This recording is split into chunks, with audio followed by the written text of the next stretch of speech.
ಕಳೆದ ವಾರ ಮಂಗಳೂರಲ್ಲಿ ನಡೆದ 2 ಘಟನೆಗಳು ನಮ್ಮ ಮನಸ್ಸಿಗೆ ಎಷ್ಟು ನೋವನ್ನು ಉಂಟು ಮಾಡಿದೆ ನಮಗೆಲ್ಲರಿಗೂ ಗೊತ್ತು. ಕೇವಲ ನೋವು ಉಂಟು ಮಾಡಿದ್ದು ಮಾತ್ರ ಅಲ್ಲ, ಈ 2 ಘಟನೆಗಳಿಂದ ಬಹಳಷ್ಟು ಆಲೋಚನೆ ಕೂಡ ನಮ್ಮಲ್ಲಿ ಬರ್ತಾ ಇದೆ ಮತ್ತು ಕೆಲವು ಪಾಠಗಳನ್ನು ಕೂಡ ಇದರಿಂದ ನಾವು ಕಲಿಬೇಕಾಗ್ತಿದೆ. ಘಟನೆಗಳ ಬಗ್ಗೆ ನಾನು ಮಾತಾಡಲ್ಲ, ಅದು ಮಾತಾಡಲಿಕ್ಕೆ ನಾನು ಅರ್ಹ ಕೂಡ ಅಲ್ಲ. ಮ್ಯಾಟರ್ ಏನು ಇನ್ವೆಸ್ಟಿಗೇಷನ್ ಲೆವೆಲಲ್ಲಿದೆ, ಯಾರ ಸೈಡನ್ನು ಕೂಡ ಎತ್ತಿ ಹಿಡಿದು ಮಾತಾಡುವಂತಹ ಒಂದು ಸಮಯ ಇದಲ್ಲ. ಆದರೆ ಈ 2 ಘಟನೆಗಳಲ್ಲಿ ನಮ್ಮ ಯುವ ಜನರಿಗೆ ಮತ್ತು ನಮ್ಮ ಪೋಷಕರಿಗೆ, ಪೇರೆಂಟ್ಸ್ಗಳಿಗೆ ಒಂದು ಡೈರೆಕ್ಟ್ ಆದಂತಹ ಒಂದು ಸಿಗ್ನಲ್ ನಮ್ಮ ಆಡಳಿತ ನೀಡಿದೆ, ನಮ್ಮ ಅಡ್ಮಿನಿಸ್ಟ್ರೇಷನ್ ನೀಡಿದೆ. ದಯಮಾಡಿ ಎಲ್ಲರೂ ಬಹಳ ಗಂಭೀರವಾಗಿ ಇದನ್ನು ಪರಿಗಣಿಸಿ ಮತ್ತು ಗಂಭೀರವಾಗಿ ಇದನ್ನು ಕೇಳಿ.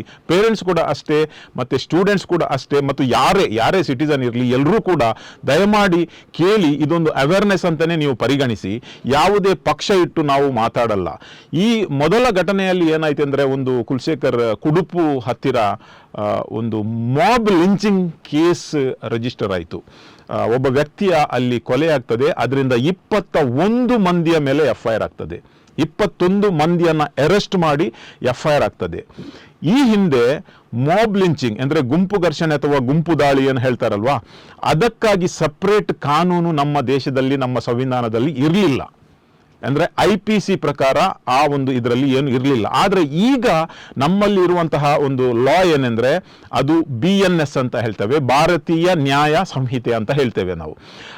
ಈ ಪ್ರಕಾರ 103/2 ಈ ಸೆಕ್ಷನ್ನಲ್ಲಿ ಮಾಬ್ ಲಿಂಚಿಂಗಿಗೆ 7 ವರ್ಷ ಜೈಲು ಅಥವಾ ಡೆತ್ ಸೆಂಟೆನ್ಸ್ ಕೂಡ ಇರಬಹುದು.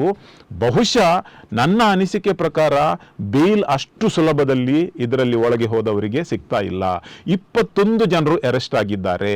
ಅವರಿಗೆ ಈ ಕಾನೂನಿನ ಬಗ್ಗೆ ಡೆಫಿನೆಟ್ಲಿ ಅವರಿಗೆ ಮಾಹಿತಿ ಇರಲಿಲ್ಲ ಕಾಣಬೇಕು, ಅಥವಾ ಒಮ್ಮೆ ಮಾಹಿತಿ ಬಂದ ಮೇಲೆ ಅವರಿಗೆ ಈಗ ಹೊರಗೆ ಬರಲಿಕ್ಕೆ ತುಂಬಾ ಕಷ್ಟ ಆಗ್ತಾ ಇದೆ. ಯಾಕೆಂದರೆ ಇದೊಂದು ಸೀರಿಯಸ್ ಕ್ರೈಮ್ ಮತ್ತು ಒಂದು ಸೀರಿಯಸ್ ಸೆಕ್ಷನ್, ಹೊಸ ಸೆಕ್ಷನ್. ಇದರ ಬಗ್ಗೆ ನೀವು ಹೆಚ್ಚು ಅವೇರ್ನೆಸ್ ಅನ್ನು ಪಡ್ಕೊಳ್ಬೇಕು. ಬಹುಶಃ ನಮ್ಮ ಈ ಲಾಯರ್ಸ್ ಅಥವಾ ಈ ಲೀಗಲ್ ಇದರಲ್ಲಿ ಎಕ್ಸ್ಪರ್ಟ್ ಇರುವವರು, ನಾಲೆಜ್ ಇರುವವರು ಇದನ್ನು ಜಾಸ್ತಿ ಶೇರ್ ಮಾಡಬೇಕು. ಯಾಕೆಂದರೆ ಇದೊಂದು ಬಹಳ ದೊಡ್ಡ ಸಮಸ್ಯೆ. ತುಂಬ ಜನರಿಗೆ ಇದರ ಬಗ್ಗೆ ಗೊತ್ತಿಲ್ಲ. ಈಗ 21 ಜನರು ಯಾರು ಒಳಗೆ ಹೋಗಿದ್ದಾರೆ ಅವರೆಲ್ಲ ತುಂಬ ಯಂಗ್ಸ್ಟರ್ಸ್ ಇದ್ದಾರೆ, ಕ್ರಿಕೆಟ್ ಆಡ್ತಾ ಇದ್ದಾರಲ್ಲಿ. ಯಾರು ತಪ್ಪು ಮಾಡಿದ್ದಾರೆ, ತಪ್ಪು ಮಾಡಲಿಲ್ಲ, ಅದರ ಬಗ್ಗೆ ನಮ್ಗೆ ಗೊತ್ತಿಲ್ಲ. ಆದರೆ FIR ಆಗಿದೆ. 2ನೇ ವಿಷಯ ಏನೆಂದರೆ, ಈ ಬಜ್ಪೆಯಲ್ಲಿ ನಡೆದಂಥ ಘಟನೆ. ಆ ಬಜ್ಪೆಯಲ್ಲಿ ನಡೆದಂಥ ಘಟನೆಯಲ್ಲಿ ಏನು ಅರೆಸ್ಟ್ ಆಗಿದ್ದಾರೆ, ತಪ್ಪು ಒಪ್ಪಿಕೊಂಡಿದ್ದಾರೆ, ಅದರ ಬಗ್ಗೆ ಕೂಡ ನಾವು ಮಾತಾಡಬಾರ್ದು.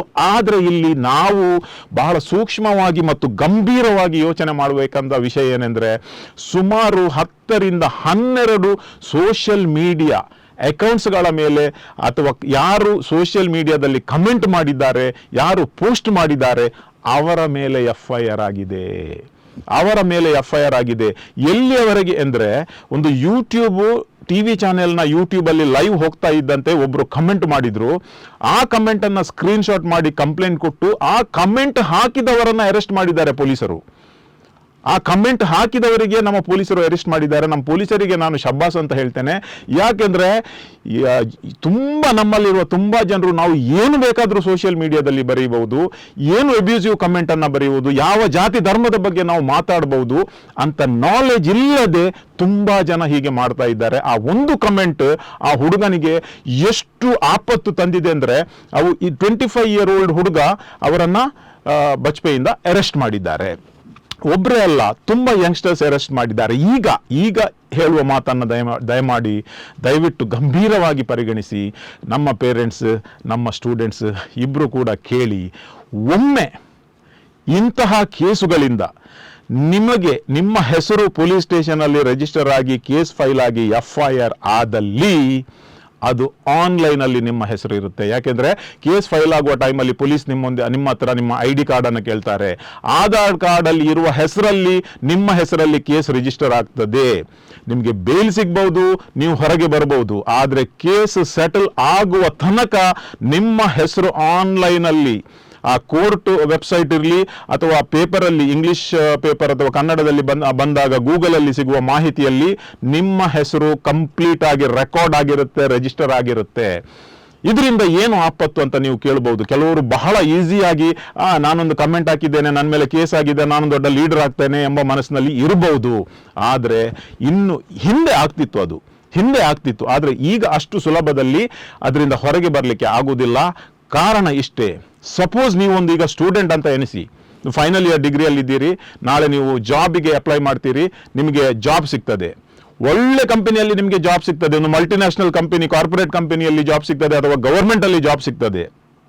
ಆವಾಗ ಅಲ್ಲಿನ ಎಚ್ ಆರ್ ಡಿಪಾರ್ಟ್ಮೆಂಟ್ ಈಗ ತುಂಬಾನೇ ಸ್ಮಾರ್ಟ್ ಆಗಿದ್ದಾರೆ. ಆರ್ಟಿಫಿಷಿಯಲ್ ಇಂಟೆಲಿಜೆನ್ಸ್ನ ಮುಖಾಂತರ ಅಥವಾ ಗೂಗಲ್ನ ಮುಖಾಂತರ ನಿಮ್ಮ ಹೆಸರನ್ನ, ಹೇಗೆ ನಿಮ್ಮ ಆಧಾರ್ ಕಾರ್ಡ್ ಅಲ್ಲಿ ಹೆಸರಿದೆ, ಅಪ್ಲಿಕೇಶನ್ ಅಲ್ಲಿ ಹೆಸರಿದೆ, ಆ ಹೆಸರನ್ನ ಟೈಪ್ ಮಾಡಿದಾಗ ನಿಮ್ಮಲ್ಲಿ ಎಷ್ಟು ಕೇಸ್ಗಳಿವೆ ಅಂತ ಅವರಿಗೆ ಗೊತ್ತಾಗುತ್ತೆ. ಒಂದೇ ಒಂದು ಕೇಸ್ ಮೇಲೆ ಬಂದ್ರೆ ನಿಮಗೆ, ನೀವು ಎಷ್ಟೇ ಸ್ಮಾರ್ಟ್ ಇರಿ, ಏನು ದೊಡ್ಡ ಸ್ಕಿಲ್ ನಿಮಗೆ ಇರಲಿ ಅಥವಾ ಏನೇ ಇನ್ಫ್ಲುಯೆನ್ಸ್ ಇರಲಿ, ನಿಮಗೆ ಕೆಲಸ ಸಿಗ್ಲಿಕ್ಕೆ ತುಂಬಾ ತುಂಬಾ ತುಂಬಾ ಕಷ್ಟ ಉಂಟು. ನಿಮ್ಮ ಫ್ಯೂಚರ್, ನಿಮ್ಮ ಕರಿಯರ್ ಹಾಳಾಗುತ್ತೆ. ಸೆಕೆಂಡ್, ಅದೆಷ್ಟೋ ಜನರು ನಿಮ್ಮ ಡಿಗ್ರಿ ಆದ ನಂತರ ನೀವು ವಿದೇಶಕ್ಕೆ ಹೋಗ್ಲಿಕ್ಕೆ ಟ್ರೈ ಮಾಡ್ತೀರಿ ಅಂತ ಎಣಿಸುವ. ಫಾರ್ ಎಕ್ಸಾಂಪಲ್, ನಿಮಗೆ ಫಾರಿನ್ಗೆ, US, UK, ಆಸ್ಟ್ರೇಲಿಯಾನ ಎಲ್ಲಿಯಾದರೂ ನಿಮಗೆ ಎಜುಕೇಷನ್ಗೆ ಒಂದು ಸ್ಕಾಲರ್ಶಿಪ್ ಸಿಗ್ತದೆ ಅಥವಾ ನಿಮ್ಮ ಪೇರೆಂಟ್ಸ್ ನಿಮಗೆ ಕಳಿಸ್ತಾರೆ.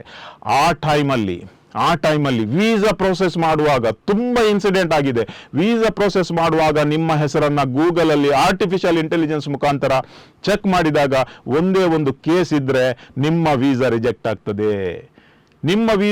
ಆಗ್ತದೆ. ಇದು ಪೇರೆಂಟ್ಸ್ ಗಮನಿಸಿ. ಯಾಕೆಂದ್ರೆ ನೀವು ಇಷ್ಟು ಕಷ್ಟಪಟ್ಟು ನಿಮ್ಮ ಮಕ್ಕಳಿಗೆ ಏನು ಒಂದು ಶಿಕ್ಷಣ ಕೊಡ್ತೀರಿ, ಆ ಶಿಕ್ಷಣ ಕೊಟ್ಟು ಫಲ ಕೊಡುವ ಟೈಮಲ್ಲಿ ನಿಮಗೆ ನಿಮ್ಮ ಮಗು ಅದು ಒಂದು ಸಣ್ಣ ಕಾರಣದಿಂದ, ಒಂದು ಆನ್ಲೈನಲ್ಲಿ, ಯೂಟ್ಯೂಬ್ ಅಲ್ಲಿ ಇರಲಿ, ಫೇಸ್ಬುಕ್ ಅಲ್ಲಿ ಇರಲಿ, ವಾಟ್ಸಪ್ ಗ್ರೂಪ್ ಅಲ್ಲಿ ಇರಲಿ, ಬೇಡವಾದ ಕಮೆಂಟ್ಸ್ ಹಾಕಿ, ಕಮ್ಯುನಲ್ ಆಂಗಲ್ ಇರಲಿ ಅಥವಾ ಎಬ್ಯೂಸಿವ್ ಆಂಗಲ್ ಇರಲಿ, ಏನಾದರೂ ಕಾನೂನು ಬಾಹಿರವಾಗಿ ಕಮೆಂಟ್ಸ್ ಹಾಕಿ FIR ಆದರೆ ನಿಮ್ಮ ಮಕ್ಕಳ ಲೈಫ್ ಬರ್ಬಾದ್ ಆಗ್ತದೆ. ಇದನ್ನ ಒಂದು ನೆನಪಿಡಿ.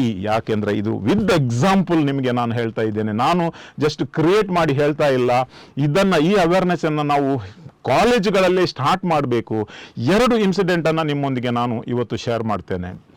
ಫಸ್ಟ್ ಇನ್ಸಿಡೆಂಟ್, ಈ ಮೊದಲು ನಾನು ಒಮ್ಮೆ ಹೇಳಿದ್ದೇನೆ, ಸುಮಾರು 2 ವರ್ಷಗಳ ಹಿಂದೆ ಒಂದು ಒರಿಸ್ಸಾದಿಂದ ಒಂದು ಕಪಲ್, ಸುಮಾರು 70 ವರ್ಷದ ಆಸುಪಾಸಿನ ಒಂದು ಕಪಲ್ ನಮ್ಮ ಆಫೀಸಿಗೆ ದೈಜಿವಳ್ಳಿಗೆ ಬರ್ತಾರೆ.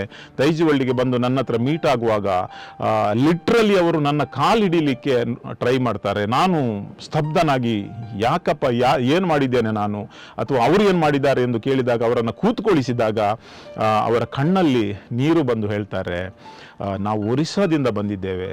ನನ್ನ ಮಗ ಸುಮಾರು 4 ವರ್ಷದ ಹಿಂದೆ ಇಲ್ಲಿ ಒಂದು ಇನ್ಸ್ಟಿಟ್ಯೂಷನ್ನಲ್ಲಿ, ಕರಾವಳಿಯಲ್ಲಿ ಒಂದು ಇನ್ಸ್ಟಿಟ್ಯೂಷನ್ನಲ್ಲಿ ಸ್ಟಡಿ ಮಾಡ್ತಿದ್ರು.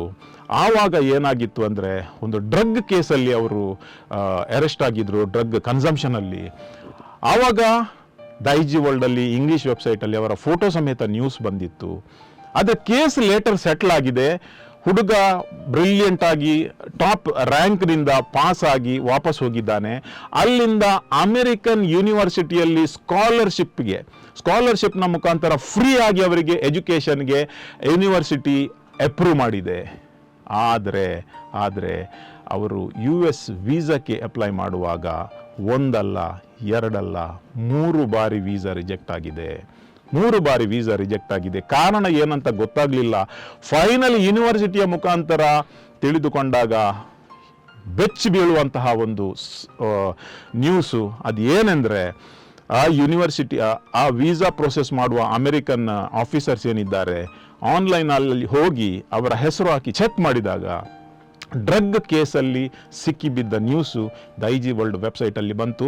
ಮತ್ತು 2 ಬೇರೆ ವೆಬ್ಸೈಟಲ್ಲಿ ಕೂಡ ಇತ್ತು ಅಂತ ಕಾಣ್ತದೆ, ಇಂಗ್ಲೀಷ್ ವೆಬ್ಸೈಟಲ್ಲಿ.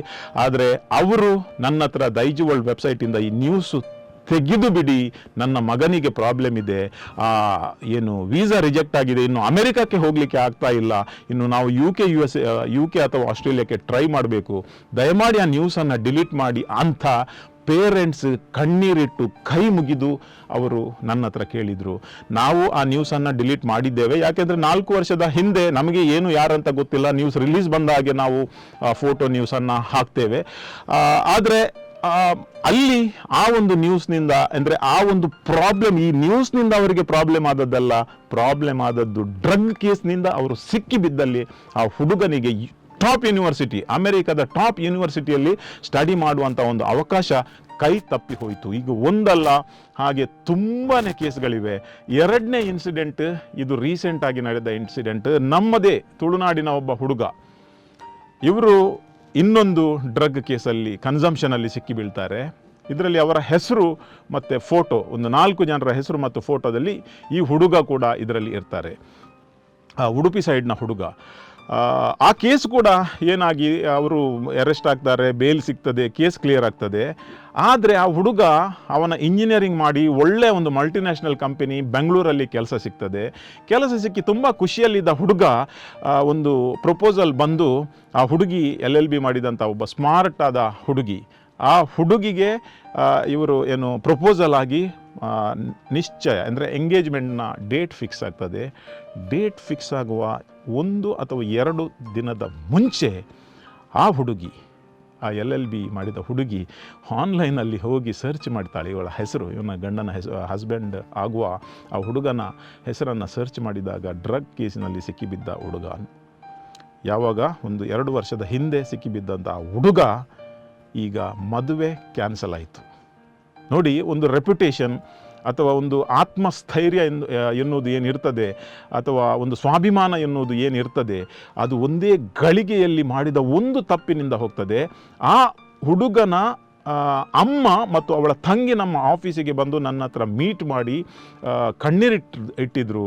ಯಾಕೆಂದರೆ ನಮ್ಮ ವೆಬ್ಸೈಟಲ್ಲಿ ಅದು ನ್ಯೂಸ್ ಇತ್ತು, ಬೇರೆ ಕೂಡ ಕೆಲವು ಇಂಗ್ಲೀಷ್ ವೆಬ್ಸೈಟಲ್ಲಿ ನ್ಯೂಸ್ ಇತ್ತು, ದಯಮಾಡಿ ಅದನ್ನು ತೆಗೆದು ಬಿಡಿ ಅಂತ. ಸ್ಟೂಡೆಂಟ್ಸ್ ಹತ್ರ, ಯಂಗ್ಸ್ಟರ್ಸ್ ಹತ್ರ ನಾನು ಕಳಕಳಿಯಿಂದ ವಿನಂತಿ ಮಾಡ್ತೇನೆ, ಯಾವತ್ತೂ ಕೂಡ ಯಾವುದೇ ಕಾರಣ ಇರಲಿ ನಿಮ್ಮ ತಂದೆ ತಾಯಿಗಳು ನೀವು ಮಾಡಿದ ತಪ್ಪಿಗಾಗಿ ಬೇರೆಯವರ ಕಾಲು ಹಿಡಿಯುವಂತಹ ಪ್ರಸಂಗವನ್ನು ನೀವು ದಯಮಾಡಿ ಕ್ರಿಯೇಟ್ ಮಾಡಬೇಡಿ. ಅದರಷ್ಟು ಒಂದು ನಾಚಿಕೆ ಮತ್ತು ಇನ್ಸಲ್ಟ್ ಬೇರೆ ಏನಿಲ್ಲ. ನೀವು ಮಾಡಿದ ತಪ್ಪಿಗೋಸ್ಕರ ನಿಮ್ಮ ಪೇರೆಂಟ್ಸ್ ಅವರು ಬೇರೆಯವರ ಕಾಲು ಹಿಡಿಯುವಂಥ ಒಂದು ಪರಿಸ್ಥಿತಿಯನ್ನು ನಿರ್ಮಾಣ ಮಾಡಬೇಡಿ. ಅದು ಕೂಡ ಅವರಿಗಿಂತ ಚಿಕ್ಕ ಪ್ರಾಯದವರ ಕಾಲು ಹೋಗಿ ಹಿಡಿಯುವ ಅಥವಾ ದಮ್ಮಯ್ಯ ದಕ್ಕಯ್ಯ ಅಂತ ಹೇಳ್ತೇವೆ, ಅಂತಹ ಒಂದು ಸಿಚುವೇಶನನ್ನು ಕ್ರಿಯೇಟ್ ಮಾಡಬೇಡಿ. ಈ ಸೋಷಿಯಲ್ ಮೀಡಿಯಾ ಇದು ನಮಗೆ ದೇವರು ಕೊಟ್ಟ ಒಂದು ವರ. ಇದನ್ನು ನಾವು ಅಷ್ಟೇ ಚೆನ್ನಾಗಿ ಬಳಸಬೇಕು. ಇದರಿಂದ ತುಂಬ ನಾಲೆಜನ್ನು ನಾವು ಪಡೆಯಬಹುದು, ತುಂಬ ಶಿಕ್ಷಣವನ್ನು ಪಡೆಯಬಹುದು. ಒಳ್ಳೊಳ್ಳೆಯ ಪಾಸಿಟಿವ್ ಟಾಕ್ಸ್ ಇರಲಿ, ಪಾಸಿಟಿವ್ ಪಾಡ್ಕಾಸ್ಟ್ ಇರಲಿ, ಪಾಸಿಟಿವ್ ಕ್ರಿಯೇಟಿವಿಟಿ ಮಾಡುವಂತಹ ಅಂತಹ ಒಂದು ಪ್ರೋಗ್ರಾಮ್ಸ್ಗಳನ್ನು ನೋಡಿ ನಿಮ್ಮ ಜ್ಞಾನವನ್ನು ಅಭಿವೃದ್ಧಿ ಮಾಡಿ. ಯಾವುದೇ ಒಂದು ಕ್ಷಣದ ಭಾವನಾತ್ಮಕವಾಗಿ, ಸೆಂಟಿಮೆಂಟಲ್ ಆಗಿ, ಅಥವಾ ಇನ್ನೇನೋ ಯಾರೋ ಇನ್ಸ್ಟಿಗೇಟ್ ಮಾಡುವಾಗ, ಇನ್ನೇನೋ ಯಾರೋ ನಿಮ್ಮನ್ನು ಜಾಸ್ತಿ ಹುರಿದುಂಬಿಸುವಾಗ ಹೋಗಿ ಏನೇನೋ ಕಮೆಂಟ್ ಮಾಡುವುದು. ತುಂಬ ಜನರಿಗೆ ಕೆಟ್ಟ ಅಭ್ಯಾಸ ಇದೆ. ರಾತ್ರಿ 8 ಗಂಟೆಯ ನಂತರ ಸೋಷಿಯಲ್ ಮೀಡಿಯಾದಲ್ಲಿ ವಾಟ್ಸ್ಯಾಪು ಗ್ರೂಪ್ ಅಥವಾ ಫೇಸ್ಬುಕ್ಕಲ್ಲಿ ಹೋಗಿ ಬೇಡವಾದ ಕಮೆಂಟ್ಸ್ ಹಾಕೋದು. 8 ಗಂಟೆಯ ನಂತರ ಅಂದರೆ ನಿಮಗೆ ಗೊತ್ತಾಯಿತು, ಅದು ಯಾವಾಗ ಆ ಒಂದು ಅಭ್ಯಾಸ ಶುರುವಾಗುತ್ತಾ ಆ ಟೈಮಲ್ಲಿ ನೀವು ಏನು ಬರಿತೀರಿ ಅಂತ ನಿಮಗೆ ಗೊತ್ತಾಗೋದಿಲ್ಲ. ಯಾರೋ ಒಬ್ಬರು ಅದನ್ನು ನೋಟ್ ಮಾಡಿ ಸ್ಕ್ರೀನ್ಶಾಟ್ ತೆಗೆದು ಪೊಲೀಸಿಗೆ ಹೋಗಿ ಕಂಪ್ಲೇಂಟ್ ಮಾಡಿದರೆ, ಇವಾಗಿನ ಕಾನೂನು ಹಿಂದಿನಾಗೆ ಅಲ್ಲ. ಇವಾಗ ಸರ್ಕಾರ ತುಂಬಾ ಸ್ಟ್ರಿಕ್ಟ್ ಇದೆ, ಕಾನೂನು ತುಂಬಾ ಸ್ಟ್ರಿಕ್ಟ್ ಇದೆ, ಪೊಲೀಸರು ತುಂಬಾ ಸ್ಟ್ರಿಕ್ಟ್ ಇದೆ. ಅಲ್ಲಿ ಇಲ್ಲಿ ಕೆಲವರು ತಪ್ಪಿನಿಂದ ಒಂದು ಅವೇರ್ನೆಸ್ ಇಲ್ಲದೆ ಕೆಲವು ತಪ್ಪುಗಳನ್ನು ಮಾಡ್ತಾರೆ. ಆದರೆ ಇವಾಗ ಅಂತಹ ತಪ್ಪುಗಳನ್ನು ಮಾಡಿದರೆ ಕೂಡ ಅದರಿಂದ ಹೊರಗೆ ಬರಲಿಕ್ಕೆ ತುಂಬಾ ಕಷ್ಟ ಇದೆ. ಈ 2 ಇನ್ಸಿಡೆಂಟಿನಿಂದ ನಿಮಗೆ ಗೊತ್ತಾಗುತ್ತದೆ. 12 ಅಡ್ಮಿನ್ಗಳ ಮೇಲೆ ಕೇಸ್ ಆಗಿದೆ, ಅಥವಾ ಅದರಲ್ಲಿ ಪೋಸ್ಟ್ ಮಾಡಿದವರ ಮೇಲೆ, ಶೇರ್ ಮಾಡಿದವರ ಮೇಲೆ. ಈವನ್ ಶೇರ್ ಮಾಡಿದ್ರು ಒಂದು ಅನ್ಅಥೆಂಟಿಕ್ ನ್ಯೂಸು, ಏನೆಂದರೆ ಸುಳ್ಳು ಸುದ್ದಿ, ರೂಮರ್, ಇದನ್ನೆಲ್ಲ ನೀವು ಒಂದು ವೇಳೆ ಪ್ರಸಾರ ಮಾಡಿದರೆ ವಾಟ್ಸ್ಯಾಪ್ ಅಥವಾ ಸೋಷಿಯಲ್ ಮೀಡಿಯಾದಲ್ಲಿ, ಗ್ಯಾರಂಟಿ ನಿಮಗೆ ಕಷ್ಟ, ಕಂಪ್ಲೇಂಟ್ಸ್ ಅಥವಾ FIR ಕಟ್ಟಿಟ್ಟ ಬುತ್ತಿ.